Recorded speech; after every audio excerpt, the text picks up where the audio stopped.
can say this about season 4. It is going to be so worth the wait. Nowhere, actually. A wrecking machine. I'll take it. I'm still figuring out my own style, Mark, actually. It was great. It took 2 minutes and I had to answer, yeah, go for it. Are you sure you're not interested? I was like, don't ask me again. I can't refuse that twice. In Holland, in one country. She got me so deep and underwater and I drank it. That's not good. You'll try chocolate from South Africa to Australia to England. It will taste so different. So it's been really amazing that it's been with you after 10 long years. The first title we were messing around with, we were going to call it Lockdown. Yeah. And then after a while, we actually kind of realised, God, this is dragging on a lot longer than what we thought it was going to be. I didn't want to give people a reminder. Our bass player has a band. We were like, let's go on the road, man. But and then it just came to a screeching halt. We had to work on like how I was biting the carrot. Like I had to do it very purposefully, you know? You didn't want a weak bite, but you didn't want a bite that was too strong. Someone jumps the stage and one of our techs just body slams him to the ground and you can see me kick him. I guess I was too distracted. I was having too much fun. Never a bad thing. Hello, everybody. Hi, shut up. Hello. Hello, Mark.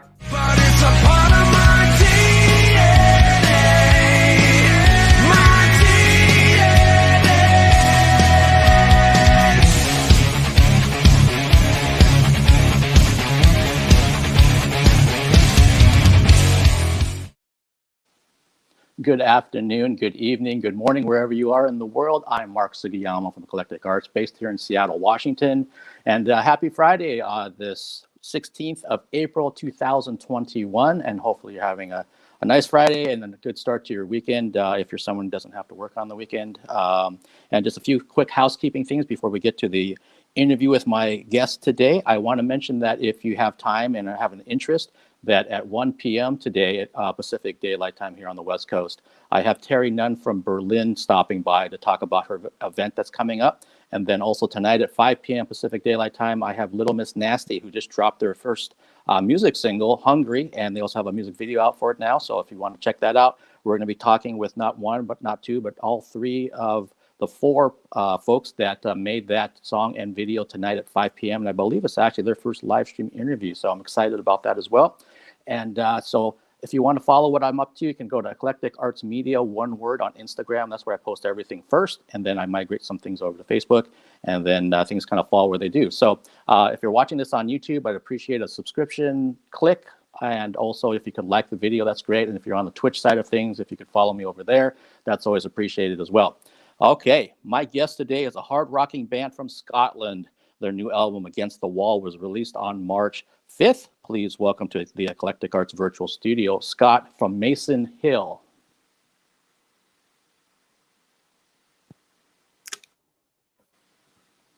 Hello. Hi, Scott. How are you? Very well. Very well. How are you? I'm doing great, sir. Thank you so much for taking the time. I appreciate it. My pleasure. My pleasure. Yeah. So before we get into the new album and the songs and everything else, how are things over there in Scotland now? Are things starting to open up and getting better, or where are they at there? Yeah. This month, April seems to be like a big month where the government's trying to get as much open as they can, see how things are going. So far, it's kind of positive buzz around everywhere. And I feel like we're just kind of going with that for now. I feel like there's a kind of grand plan for July to be able to do most kind of things in life, you know, from like going to a restaurant and going to like a small show, for instance. So yeah, we're kind of looking at that sort of time scale and feeling happy right now. Hope everything's good over in the States.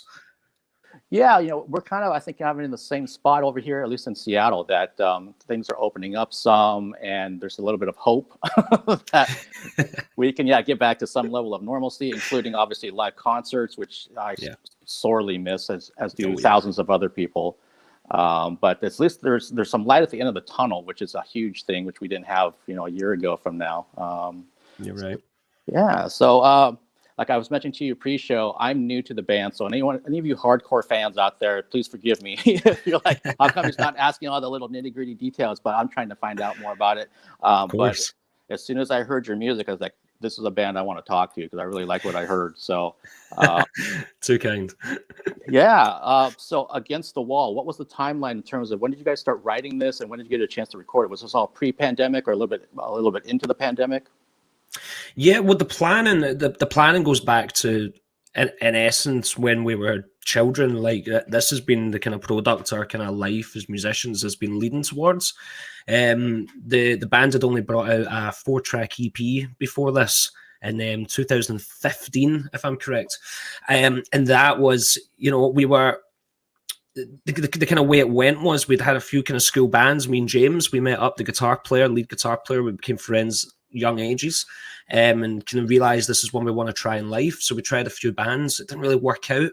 Got a wee bit of success with the band before Mason Hill, which was an awful name called Black Velvet, and in that we won like a kind of battle of the bands thing. We got to go down to London, which, when you're like 20 odds going down to London for a big show in front of thousands of people, you think you've made it, basically. And there was like a competition with like 30 bands, basically, winners of all European countries, from Scotland to Latvia, no doubt, you know what I mean? And we were really bad. So we were just really bad. We were like, this was the moment we'd realized we were like the best of our area, but in the grand scheme of things, awful, But on the grand scheme of things, when we get put up against professional musicians, they just wipe the floor with us.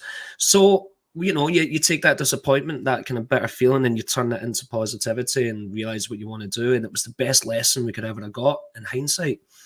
And that kind of formed Mason Hill, with us finding Craig, the drummer, through internet ads randomly and slowly trying to kind of piece together.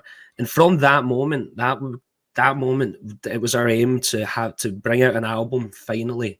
And due to like massive setbacks and stuff like that, it ended up taking like 7 years. And it came, and now it's finally out, and now we're lost. What do we do now? No, I'm kidding. But yeah, like 7 years. This is a very unique album in that regards. Yeah, and I think that's something that maybe other like aspiring musicians, just aspiring artists in general, don't understand, that you have to have a lot of patience sometimes. You might want it to happen instantly or in a couple months. Let's put the album out, get on the road. It's like, it may not happen like that, and then it will really test your your will and your drive and your passion for what you're doing. It's like, do we really want to do this, or are we just going to call it a day and do something else? Yeah, I mean, you're right. It's like a business, It's like that, and that's the way we look at it. We love music. I mean, that's hands down. But everyone loves music. How do you try and monetize music into making it your living?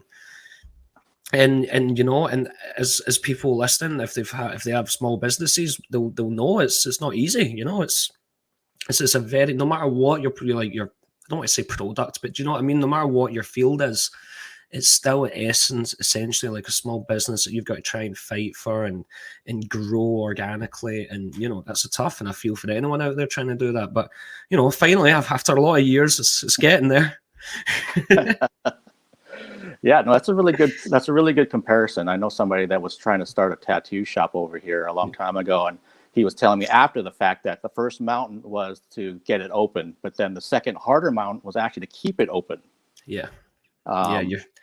You're right. Keep up that momentum. Always trying to, get the exposure you need, but also try and scrape the kind of bare minimum income you can to try and just keep essentially this thing going. I mean, as everyone in these situations will know, you invest everything you make into whatever you're doing until years in the future when it can maybe give back, and that's the way we've been, and all of our jobs at the side of kind of just went into this, and there's been tough times, there's been hard times. We signed, we went down the route of a record deal that just kind of fell apart after that, and we kind of mutually agreed to go ways, and that was recovering after that was massive. But that's when the determination of the guys kicked in, and we said, do we want to quit the band, or do we want to finally just try and go nuts and put in everything we can? We even done a crowdfunding process to try and get this album finished, because that was like the key critical moment. We're like, we need roughly this to make the album and promote it, and we have 40% of that after basically just getting out of everything. So we had to do that, which was the most horrible thing ever, to be fair. Leading up to it, we hate crowdfunds and stuff like that. I know there's a mixed feeling, and for people that want to support them, I love you. Like, we need people like you in the world. It's just me personally, and the others, we were quite ashamed to do it. We feel like after so many years we should be able to do it ourselves, but you know, there's legal things that went in the way of that and stopped that. So we had no other choice. But thankfully, there was people that were just ready. They wanted to hear the album. They backed the Kickstarter. The Kickstarter passed 100% in about a day. It was, or maybe 2 days. I can't remember. It was stupidly ridiculous. And I just don't think those people really understand how much they helped. I know they were probably like, yeah, we're going to do a nice thing for these 5 guys. Here's 20 quid for an album when it comes out, or whatever it is. But I don't think they actually understand how they saved us. They literally saved us, and we were able to bring out this album that went number one for the rock album charts in UK, and we're just so blooming lucky. Honestly, the cards have all just slightly went the right way. And we're so bloody fortunate. So yeah. So if any Kickstarter people are watching, you have no idea how much you helped. Well, you know what's really refreshing is your transparency about what you just said. That on a personal level, you know, you're not really into the crowdfunding thing because you feel like, well, we should be able to do this on our own. We shouldn't have to ask fans for it. I can totally relate to that type of thing, because even like this platform that I use, and people know this that have been watching these interviews, that I ask for donations, I ask for tips. It's there in the YouTube description, all that kind of thing. Because after a while, I was eating the cost myself, and then things kind of got tough. And it's like, well, I love doing this, but it's push is coming to shove now, and something has to happen. I don't like doing this, but then money started coming in, and I was so thankful and grateful. I can't thank those people enough. Just like what you just said for all the Kickstarter folks that backed Mason Hill. It's like, you don't have a clue like how much you might have thought it was just, you know, $10 over here. But to us, it was the world, because now we got this album done. Yeah, like that's the thing. Like you wouldn't think that far. Why would you think that far? You don't know the inner stories of everyone's personal struggles with their business or whatever it is. And there's these, and I like to call them like heartfully crazy people that just seem to want to back these things at the right time. And no one would thrive without them. So that they're so key, these types of people. So they really are. You're right. Yeah, so I mean, so that's awesome that you have support, but then obviously when the album came out and goes to number one in the charts, that means there's something obviously there, and people are loving what they're hearing. I tell you, so I mean, we will not take any more credit than needed. The management hired a whiz team, right? Like a cracking marketing team, because everyone was going into unknown grounds. This was our first album campaign, obviously, but the team we were with, this wasn't their first, and they were experienced in what they do, thankfully. But this was the first time it was going to be 100% online campaign, because throughout the entire campaign of the album, without the entire time of the album, we couldn't do a show, we couldn't do anything, we couldn't physically meet one fan in the whole world while doing it. So it was a very weird process. So they guys got into the analytics and got into the online advertisement side, while we provided like a lot of kind of dynamic and strange content, not strange, but you know, like out there content, trying to kind of drum up as much kind of as hype about this thing as we can. We went into the campaign, our management told us, if you get into the top 40 national charts, like album charts, then this is a massive achievement. If you hit 50, it's still a massive achievement. We think we'll be somewhere between 40 and 80. They were telling us about that, and we were like, that's amazing, yes, let's go.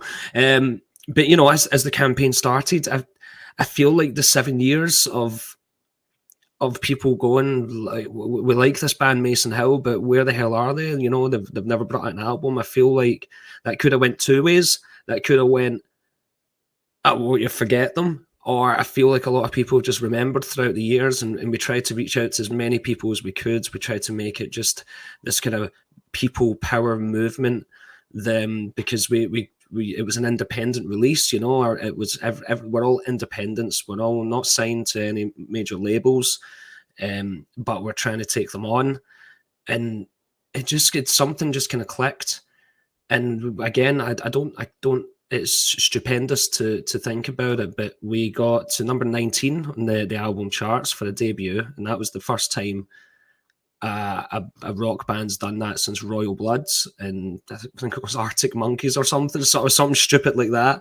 And we stole number one massively on that week, and I'll never be more thankful to people, because it was, you know, we were selling it for a download for £5, and we were selling like a physical for like £12 or whatever it was, and again, such a small thing, but that so many people were able to do made this happen, and it gave us an answer to the worry that we've all had for the last 7 years, thinking, have we wasting our prime of our lives in the wrong field or something, you know, like what I mean. Like, we're so confident in what we do on stage, we jam, we gel together, we're a powerhouse when we're on stage, but we're all human beings.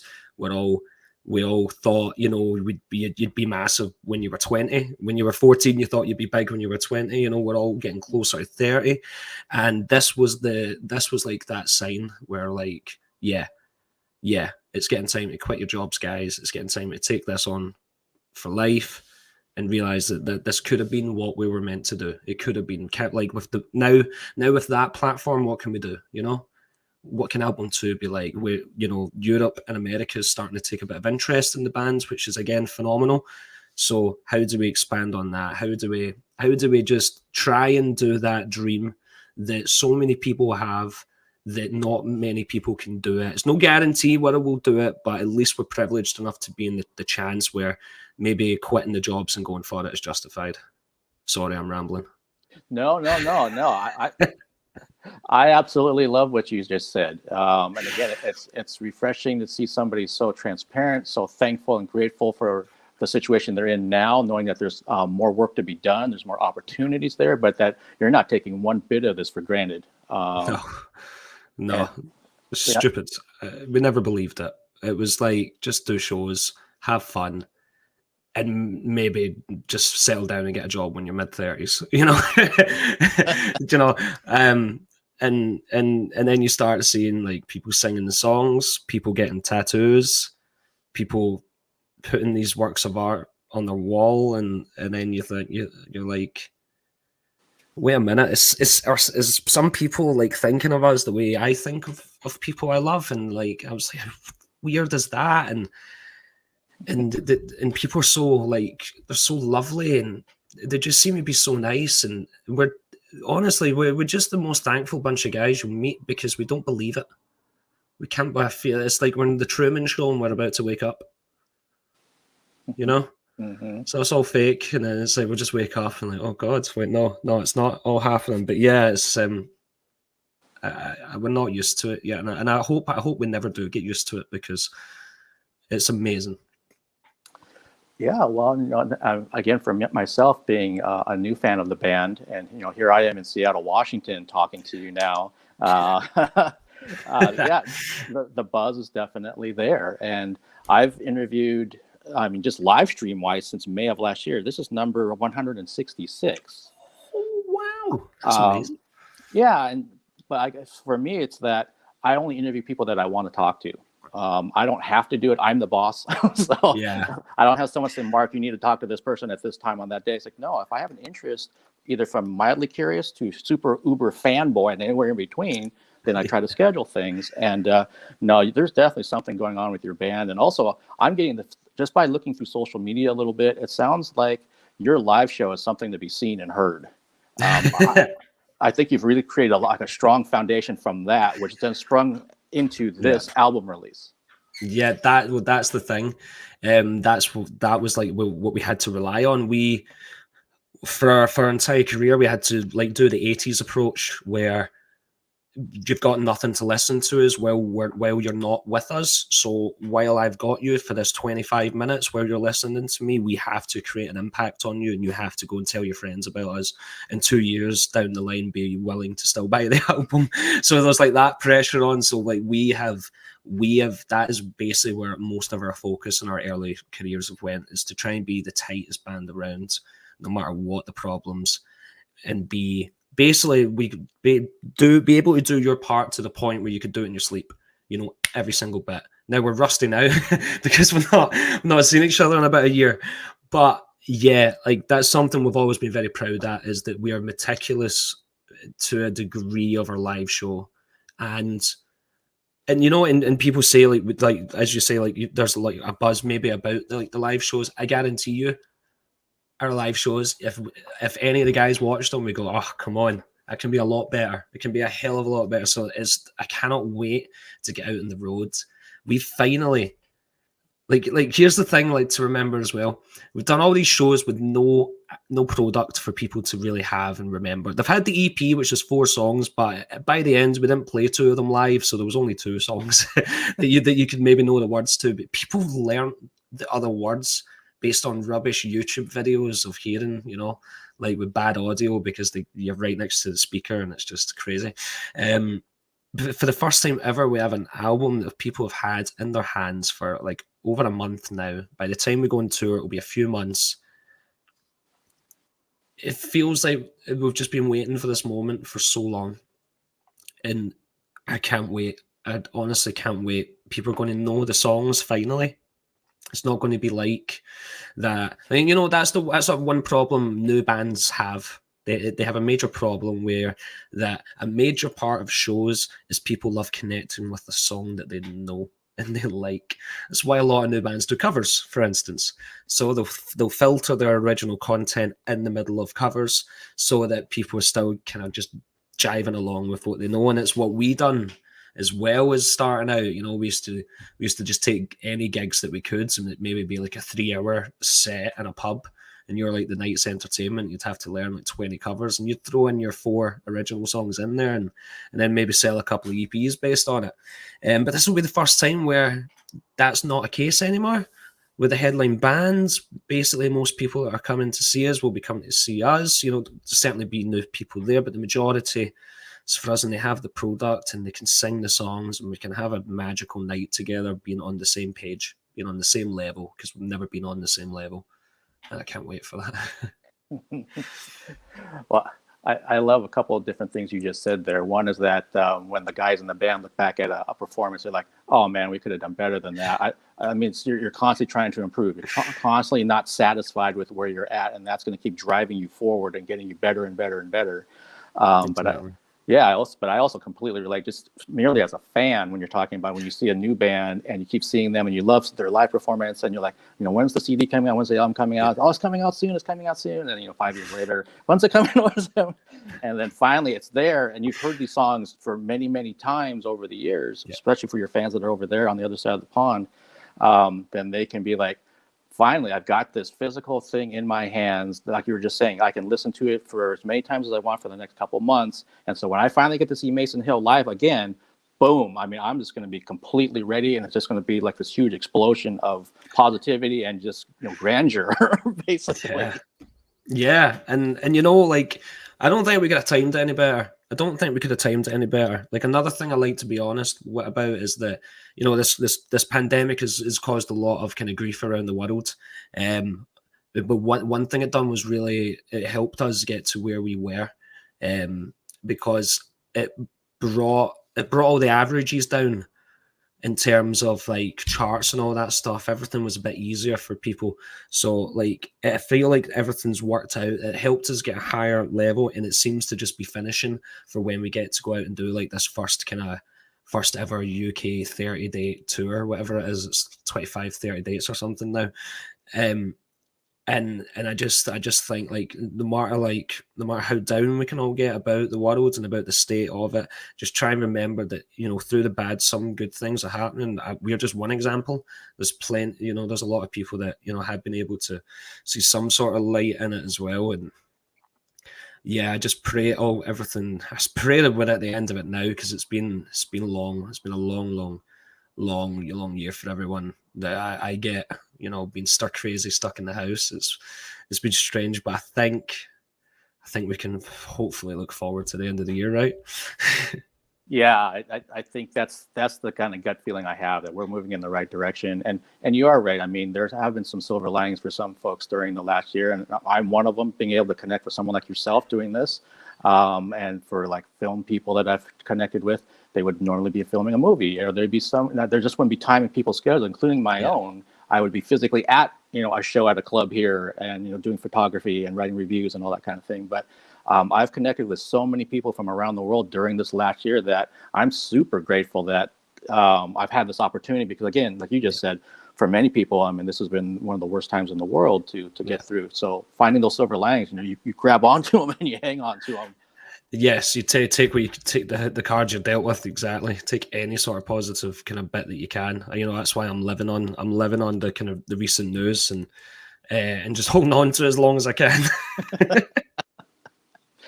Yeah, no. I think everyone around the world is kind of doing that. As soon as you hear something positive about where we're heading, they're like, "Yes, more of that." Yeah, exactly. An actual show, that would be incredible. It's been 13 months, maybe 14 months since I've done a show in front of an audience. I can't believe it. And how the time has went like that. It's like so long, but also so fast at the same time. It's strange.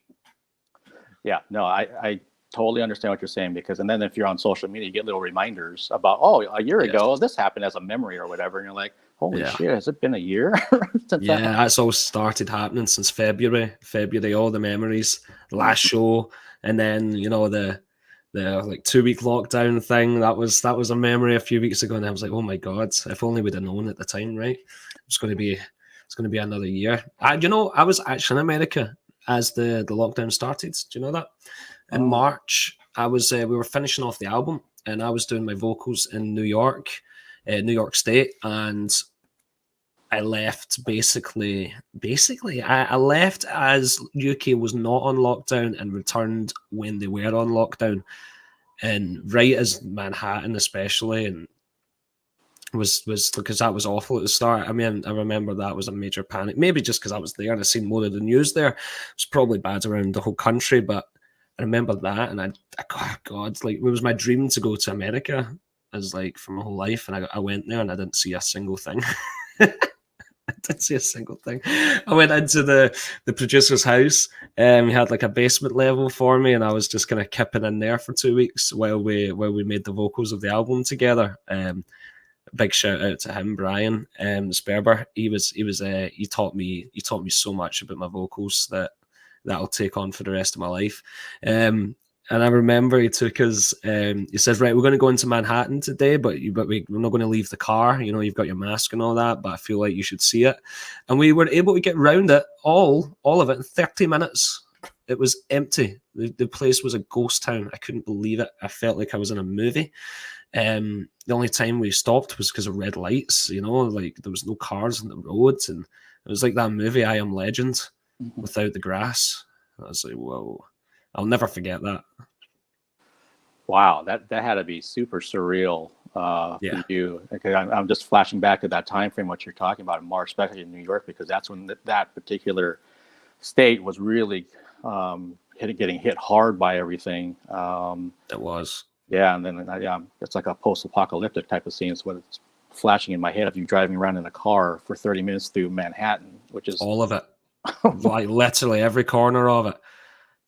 Everything from the bottom to the top and then back out. The whole trip was done in about an hour and a half back up to wherever he was. He was a bit north of Manhattan. And I'll never forget it. I'll never forget that. That's how scared, you know, we rightfully were. It's but woofed. Yeah, that was my experience. I just find it's a bit ironic, right? As a kid dreaming of maybe seeing America, and you know, sadly, you know, I know America has so many beautiful places, and I'm sure Seattle, Washington is right up there. But as an outsider, New York and all that, they've just got a much bigger like name for it, and it's just like it's where you when you think of that kid, oh yeah, New York, I want to see the Big Apple, basically. Well, technically, I saw it. You saw it. You were there. Didn't interact with any of it, but you were around. I saw it. I got. He was my tour guy. He said, right, that was where John Lennon was shot. Right, that's the Freedom Tower. Right, there you go. If you squint your eye, you can see the. I'm like, oh yeah, there's the Statue of Liberty. Wow, that's far away. I think for folks that live here in America, we view New York and LA as the same thing. It's like these are the two big meccas, basically, especially for entertainment. Yeah. And I've been to LA. I haven't been to New York before, so no. It's someone was telling me the other day, and I had to think about it. It's kind of true because they're not from here; they're from somewhere in Europe, and that they kind of were viewing the U.S. as like this big, like Cowboys meets New York meets LA, and it's like, if you live here, we kind of view it almost like Europe, that all the states in certain sections are like their own country. Like Texas is its own country. I mean, they have their own way of thinking, their own everything, their own attitude, all of it. The Northwest up here where I'm at, we're kind of different too. Maybe some people say the West Coast, that's way in the middle. It's all kind of just, it's very different. Hopefully you guys get a chance to get over here once things completely open up and tour, and you'll get a chance to see it for yourself and not from a car. Oh yeah, totally. I mean, that's what we like. I think we're looking into maybe 2023 of kind of maybe trying to expand over to America and see what the kind of opportunities are like there. Chill a bit, we'll take on UK and Europe now and see how that goes kind of through this next year coming, because hopefully I don't see how now not, but I think next year could be like our first year back, and there's a lot of shows to get done, and there's a lot of schedules to be done. Like there's been a backlog of 2 years. Not many people think that's going to be a struggle for us, being the new kids on the block in a way, is that like lineups and festival lineups and every sort of lineup has been essentially booked for 2 years. So we've got to get like everyone through. So there's a massive kind of backlog of stuff that just needs to get out. So we're kind of hoping once that kind of mess is all done with, that should maybe take 9 months, a year, something like that. And then we can kind of get back to hopefully a steady kind of rhythm of bringing albums, getting the tours going, getting everything new opportunities kind of back. Yeah, that's a really good point, because I think some people kind of forget, especially maybe from the fan point of view, that everybody was put on hold. Every band, doesn't matter what genre you're from, what level you're at, everyone was stopped.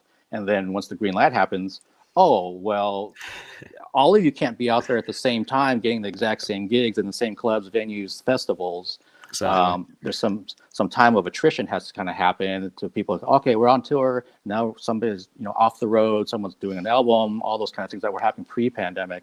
It's going to take some while to filter through all of that again.